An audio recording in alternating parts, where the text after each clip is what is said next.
네, 올해 3월 더불어민주당 박주민 의원이 전체 국회의원들 중 후원금 모금액 1위에 올랐다는 소식이 전해진 바 있는데요.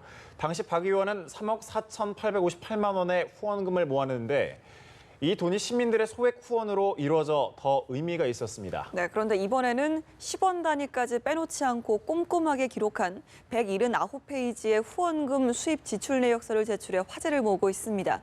박주민 더불어민주당 의원 직접 전화로 연결해서 이야기 나눠보도록 하겠습니다. 나오셨습니까?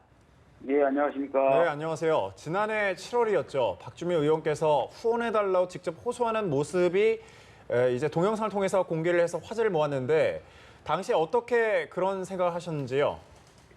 사실은 이제 국회의원들이 후원금을 모금해서 쓴다 그랬을 때 어디에 얼마만큼 쓰는지에 대해서 대부분의 국민들은 잘 모르시더라고요. 그렇죠.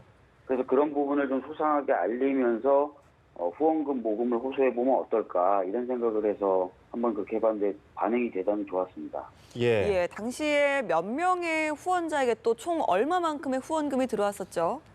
예, 굉장히 많은 분들이 후원해 주셨는데요. 올해 후원인들만 따로 좀 분류를 해보니까, 작년 후원인들만 따로 분류해보니까 한 3,400명 가깝게 후원해 주셨고요.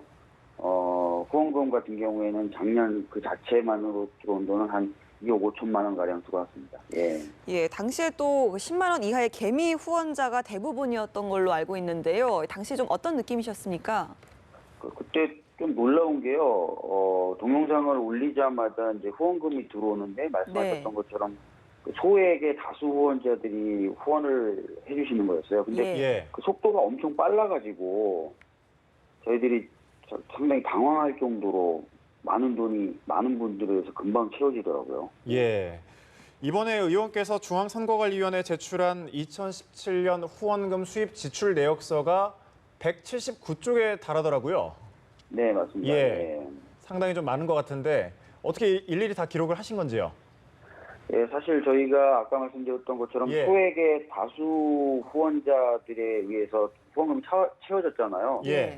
그래서 저희들 입장에서는 보다 좀 세세하게 사용 내역을 적어서 보실 수 있게 해드려야 되겠다라는 생각을 했습니다. 그래서 적다 보니까 많은 양이 나왔더라고요. 네, 당시 그 내역을 좀 살펴보니까 뭐 우편료 330원 뭐 이런 것처럼 상당히 좀 꼼꼼하게 기록을 하셨는데 이런 후원금을 평소에 좀 어떤 방식으로 관리를 하시는지요?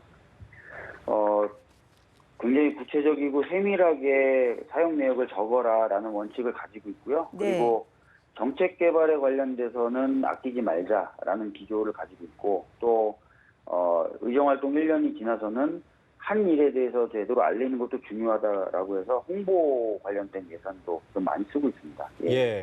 전체 그 국회의원 297명 중 박주민 의원께서 3억 3,266만 원으로 최다 지출이거든요.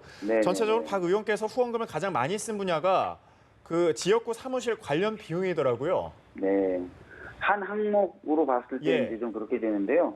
기본적으로 사무실 유지 관리하기 위해서는 저희들도 이 사무실 임차하고 있기 때문에 임대료가 나가고요. 각종 뭐 전기료나 이런 것들 계속 나갑니다. 그리고 저희 사무실을 그 당원들과 지역 주민들을 위한 강의 공간으로 좀 쓰고 싶은 마음이 있어서 강의 공간을 만들기 위한 리모델비도 좀 지출했습니다. 알겠습니다. 당시 후원금에서 인건비 지급 비중도 상당한 것 같은데요. 보통 이 국회의원 보좌진의 경우에는 이 국회 사무처에서 월급이 나오는 게 아닌지요? 월급이 나오는 보좌진도 있지만요. 월급을 주지 않는, 국회에서 지원해주지 않는 직급들도 있습니다. 그래서 그 경우에는 저희들이 채용을 하되 저희 이제 후원금에서 인건비가 좀 나가야 되는 거거든요. 저는 정책 개발에 좀 욕심이 많다 보니까 입법 보조원 분들을 많을 때는 뭐 4명 뭐 이렇게도 두고 있었어요. 그러다 보니까 인건비 지출이 좀 많았습니다. 그렇다면 그 중에선 좀 의원 급여로는 사용 안 하십니까? 저요? 그럴 일이 있습니까? 이 후원금 지출이 주로 계좌이체나 석장의 체크카드로 이루어졌거든요. 특별히 이 체크카드를 선택하신 이유가 있으신지요? 체크카드의 경우에는 체크카드를 쓰면은 환급되는 경우가 있어요. 그래서 그런 경우를 쓰면 조금이라도 비용도 절감하고 또 환급받는 금액을 또 요긴하게 쓸 수 있어서 그렇겠습니다. 특별히 아까 선택하실 질문이 때, 예. 제 월급으로 쓰지 않느냐 이 말씀을 하신 거는 정치 후원금을 제 월급으로 가져가느냐의 질문이 아니라 개인 지출은 안 하냐 이런 의미이셨던 건가요? 예. 저도 제 돈 많이 쓰죠. 그러니까 후원금만으로 안 되기 때문에 제가 이동할 때 쓰는 대부분의 경비는 다 제 사비로 씁니다. 예. 알겠습니다. 자, 화제를 좀 바꿔보죠. 박주원 의원께서 대표 발의한 이 집시법 개정에 대해서 좀 이야기를 해볼까 하는데요. 네. 지난달 31일이었죠. 헌법재판소가 국회 100m 앞 집회를 금지하는 집회와 또 시위에 관한 법률 제11조에 대한 헌법 불합치를 결정을 했습니다. 이번 결정을 청구한 사람이 박의원이 씨라고 들었습니다. 예, 제가 변호사 시절에 집회나 시위 관련된 제도 개선에 굉장히 관심이 많았습니다. 그래서 여러 개의 헌법소원이나 위헌법률 심판 제청 신청을 했는데요. 그 중에 하나가 이 국회 앞 100m 내에서는 일절 집회를 할 수 없게 하는 조항도 포함되어 있었는데요. 그게 이번에 헌법 불합치 판정을 받게 된 것입니다. 예, 3년 만에 나온 헌재 결정 어떻게 생각하시는지요? 국회는 민의의 전당이 돼야 되는데요. 예. 오히려 지금 현재 집시법 규정에 따르면은 국회 주변에서의 집회나 시위가 전면적으로 차단이 돼요. 그렇게 되면은 국민들의 목소리를 듣기가 어렵겠죠. 그래서 이 부분은 좀 늦은 결정이지만 환영하고 있습니다. 예. 예, 이번에 헌재가 헌법 불합치를 선언을 하면서 집시법 11조의 효력을 내년 12월 31일까지로 제한을 했습니다. 만약 국회가 내년 12월 31일까지 해당 조항을 개정하지 않으면 이 집시법 11조의 효력이 사라지게 되는 겁니까? 예, 맞습니다. 집시법 11조 효력이 사라지는데요. 그렇다고 해서 그러면 집회나 시위가 막 허용되는 거냐? 그건 아니고요.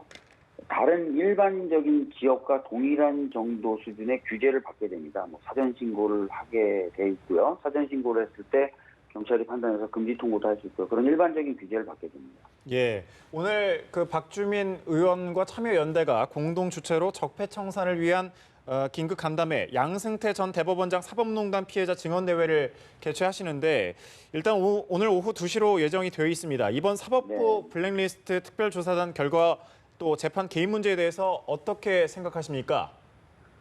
지금 이제 블랙리스트 관련된 조사단의 그 조사 결과를 보면은요. 예. 그 내용이 상당히 충격적입니다. 그런데 조사 과정이 제가 봤을 때는 부실하다고 볼 수밖에 없어요. 왜냐면은 주요 관계자들에 대한 조사가 서면 조사나 서신 조사로 맞춰졌고요. 예. 그리고 복구하지 못한 파일들도 굉장히 많습니다. 그래서 지금 이 상태를 그대로 두고 이 문제를 덮는다는 건 있을 수 없고요. 제대로 된 진상 규명이 필요하다고 보고 있습니다. 예, 알겠습니다.